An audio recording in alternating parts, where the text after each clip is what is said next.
माझ्या लग्नाला 12 वर्ष झालेत आता। मी आता सेकंड चान्ससाठी आली इथे। फर्स्ट 8 वर्षापर्यंत आम्ही खूप वाट पाहिली, इकडे फिर तिकडे फिर, खूप दवाखाने पण फिरलो। मग आम्हाला आमच्या पाहुण्यांनी सांगितलं की नवजीवन हॉस्पिटलला एकदा भेट द्या तुम्ही नक्की। मग आम्ही सर तेव्हा धुळ्यालाच यायचे। धुळ्याला सरांनी आम्हाला 2 महिने ट्रीटमेंट दिली। तिसऱ्या महिन्याला इकडे बोलवलं। त्याच्यानंतर मला त्या तिसऱ्याच महिन्याला पॉझिटिव्ह रिपोर्ट आला माझा। नंतर मला 8व्या वर्षी मुलगी झाली। खूप छान आहे माझी मुलगी। माझे हे 4 वर्ष कुठे निघून गेले मला कळलंच नाही। आणि तिच्यामध्ये पण आम्ही खूप आनंदी आहे।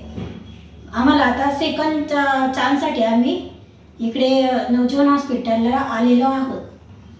आणि या 4 वर्षामध्ये मला जो कोणी भेटलं, मी भरपूर जणांना सांगितलं की नवजीवन हॉस्पिटलला नक्की एकदा भेट द्या।